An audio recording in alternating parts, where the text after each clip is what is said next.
दोस्तों आज की इस वीडियो में हम आपको बताएंगे ए से लेकर जेड तक के कंप्यूटर शॉर्टकट की, जिसमें कि आपको कंप्यूटर शॉर्टकट जो होते हैं, सबसे पहले तो मैं आपको बता दूं, कंप्यूटर शॉर्टकट जो होते हैं आपके काम को बहुत ज़्यादा आसान कर देते हैं। अगर आप किसी भी काम को इस ऑप्शन की मदद से करते हैं तो उस काम को करने में बहुत ज़्यादा टाइम लग जाता है, लेकिन अगर आप उसी काम को शॉर्टकट्स की मदद से करते हैं तो आपको वो काम चुटकियों में हो जाता है। तो चलिए दोस्तों बात कर लेते हैं अपने शॉर्टकट्स की। तब शॉर्टकट्स के बारे में हम आपको बताते हैं कैसे क्या शॉर्टकट्स काम करते हैं और कैसे क्या इसका यूज होता है, कौन सा शॉर्टकट किसके लिए होता है। सबसे पहले मैं आपको बता दूं कि ये जो CTRL का एक बटन होता है आपके कीबोर्ड में, वो कंट्रोल का बटन होता है। कंट्रोल के उसी को कंट्रोल कहते हैं, वो कंट्रोल से ही निकाला गया है। जैसे CTRL होता है, कंट्रोल मीनिंग में से आप देखेंगे तो उसमें CTRL आपको मिल जाएगा, उसी में से कंट्रोल छाटा गया है। और इसके साथ जब कंट्रोल आप दबाओगे उसके साथ आपको ये जो बटन है, ये सिंबल है कि आपको उसके साथ दबाना है, यानी कि कंट्रोल बटन भी दबाए रखना है और उसके साथ आपको ए बटन दबाना है। तो प्लस का सिंबल यही बताता है कि इसके साथ ये बटन है। तो इससे काम क्या होता है, यहाँ पे देखिए सेलेक्ट ऑल का काम होता है, यानी कि कंट्रोल ए जो होता है उसको सेलेक्ट कर देता है। उससे पहले मैं आपको बता दूंगा, अभी तक आपने मेरे चैनल टेक्निकल जीतू वर्मा को सब्सक्राइब नहीं किया तो सब्सक्राइब कर देना है। और हम आपको कंप्यूटर के ए से लेकर जेड तक के शॉर्टकट भी बताने वाले हैं, जो कि आपको कीबोर्ड में बटन होते हैं, वही शॉर्टकट आपको बताएंगे ए से लेकर जेड तक। तो चलिए दोस्तों स्टार्ट करते हैं वीडियो को। सबसे पहले तो आपको कंट्रोल ए के बारे में बता देता हूँ। कंट्रोल ए आपके जो भी सिलेक्टेड टेक्स्ट होता है, आपके पास फोटो हो गया, टेबल हो गई, इमेज हो गया, या फिर क्लिप आर्ट हो गया, वर्ड आर्ट हो गया, चार्ट हो गया, आपके पास जो भी कुछ भी होगा, टेक्स्ट होगा, कुछ भी ले लो, आपके पास जो कुछ भी होगा उसको ये से जो है सिलेक्ट कर देगा। सिलेक्ट करने से क्या होगा, आप देख पाएंगे कि सिलेक्ट करने से जो आपके पास नीला नीला पेज हो जाएगा, टेक्स्ट जो होगा नीला नीला हो जाएगा। और सिलेक्ट करके कुछ अगर आपके पास वर्ड आर्ट होगा तो उसमें डॉट डॉट बन जाएंगे, और इसी तरह से आप सिलेक्ट कर सकते हैं। सिलेक्ट करने के बाद सिलेक्ट का मतलब अभी तो यहाँ पर सिर्फ सिलेक्ट करना होता है, यानी कि आपके हाथ में पकड़ आ जाएगी।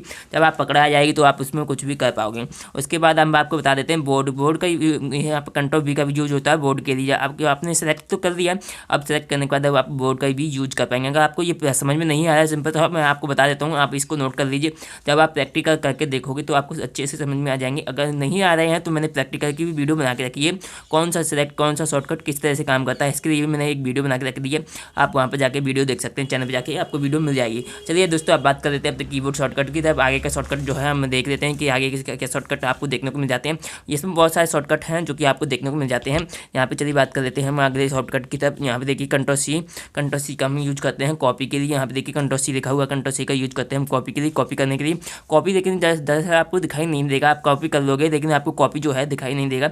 दिखाई करने के लिए आपको क्या करना होगा, यहाँ पे आपको पेस्ट करना होगा, पेस्ट करके देखोगे तब आपको दिखाई देगा कॉपी। ठीक है, तो इसको हम अभी साइड में रख देते हैं। इसका जो शॉर्टकट है वो भी हम आपको बताएंगे क्या शॉर्टकट है।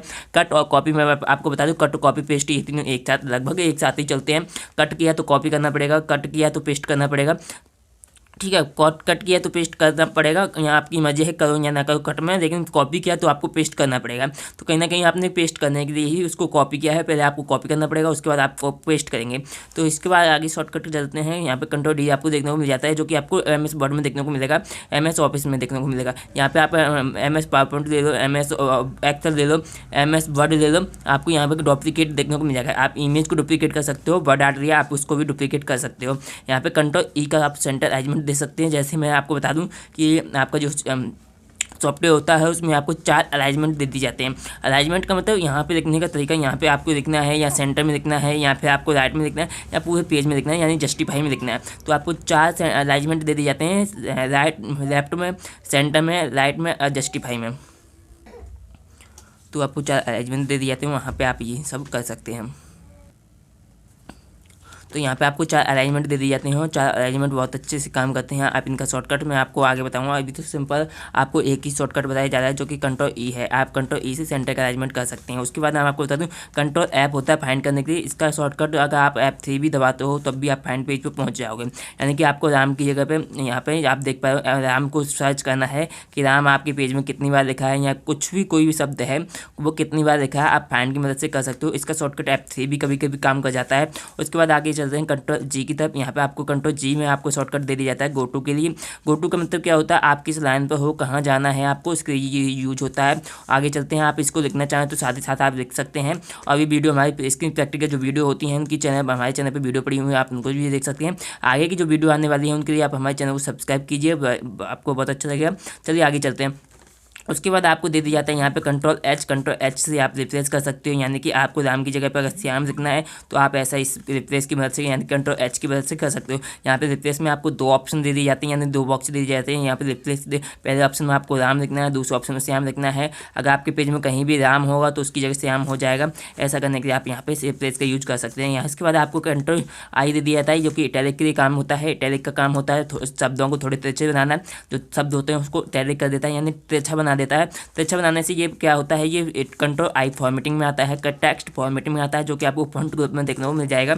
उसके बाद आपको कंट्रोल J करना है, जैसे मैं आपको पिछली भी यानी कंट्रोल E वाले में सेक्शन में बता चुका हूँ कि कंट्रोल E का जो सेंटर अलाइनमेंट होता है, इस तरह से एक जस्टिफाई अलाइनमेंट होता है, जिसका यूज आपने अगर सॉफ्ट कंप्यूटर चलाया होगा तो आपने बहुत अच्छे से सीखा होगा। चलिए आगे बात कर लेते हैं और भी कंप्यूटर शॉर्टकट्स के बारे में, जो कि कंप्यूटर शॉर्टकट्स हैं उनके बारे में बात कर लेते हैं। तो यहाँ पे कंट्रोल K यहाँ पे दे दिया जाता है हाइपरलिंक के लिए, यानी कि आप देखते होंगे क्लिक हेयर करें, जान यहाँ देखें, इसे भी देखें। वेबसाइट पे जो लिखा होता है जब आप उस पर क्लिक करते हो तो किसी दूसरे पेज पर पहुँच जाते हो, उसी के लिए आप हाइपरलिंक का यूज कर सकते हैं। उसके बाद आपको यहाँ पे कंट्रोल L दे दिया जाता है। कंट्रोल L का यूज आप अलाइनमेंट लेफ्ट साइड के लिए कर सकते हैं, यानी कि जो मैं आपको पीछे बता चुका हूँ कंट्रोल J कंट्रोल E उसी तरह से है। ये अलाइनमेंट होता है लेफ्ट की तरफ, आपकी जो टेक्स्ट होंगे उसको लेफ्ट की तरफ पहुँचा देगा।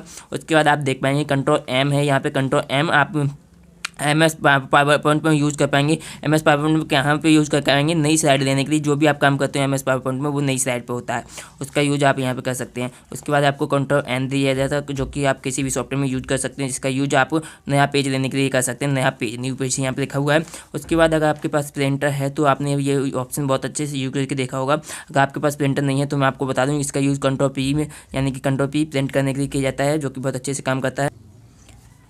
कंट्रोल P बहुत अच्छे से काम करता है। इसके अगर आपके पास प्रिंटर है तो आपने ये ऑप्शन कई बार यूज करके देखा होगा। नहीं है तो मैं आपको वीडियो बना के दे दूंगा, जैसे कि इसमें कंट्रोल P का यूज कैसे किया जाता है। उसके बाद मैं आपको बताऊँ कंट्रोल Q का आप यूज क्लोज करने के लिए कर सकते हैं। जैसे आपने फोटोशॉप चलाया होगा, यहाँ पे आपने गूगल क्रोम का चलाया होगा, तो आप वहाँ पर कंट्रोल Q दबा के देखिएगा, आपको मिलता चले जाएगा कि यहाँ पे इसका यूज क्या होता है।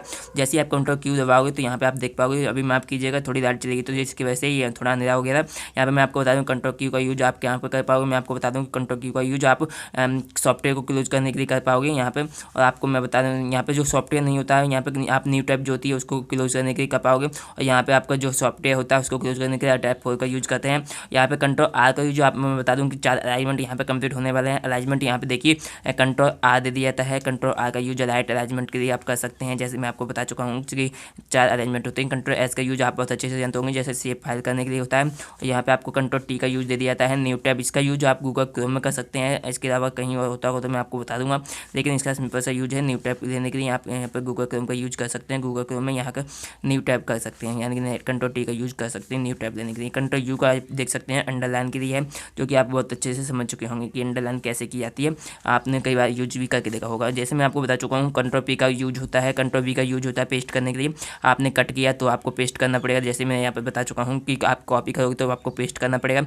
आप कट करोगे तो आपने क्या कट किया है वो देखने के लिए आपको पेस्ट करना पड़ेगा, तो यहाँ पर आपको दे दिया जाता है।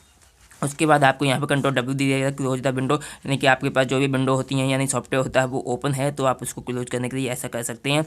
यहाँ के साथ साथ अलर्ट ऐप भी काम करेगा, इसी साथ ही साथ भी आप विंडो को क्लोज कर पाओगे। इसके बाद कंट्रोल X है, जिसमें कि आप कंट्रोल कट कर पाओगे। कंट्रोल कट कर आप इनका स्क्रीनशॉट लेना चाहें तो स्क्रीनशॉट ले सकते हैं। थोड़ा सा सिंपल सा 1-2 शॉर्टकट और रह गया, हम उनको भी बता देते हैं। जैसे यहाँ पे आप देख रहे हो कंट्रोल Y का यूज कर पाएंगे आप वीडियो को। देखिए कभी कभी क्या होता है कि आपकी जो मिस्टेक होती है आप उसको कंट्रोल Z कर देते हो। कंट्रोल Z करने से आपकी जो मिस्टेक होती है वो तो जाती है, साथ ही साथ कभी कभी ऐसा होता है कि आपका अच्छा कंटेंट भी चला जाता है, तो उसको आप वापस लाने के लिए कंट्रोल Y यानी फिर रीडो कर सकते हो।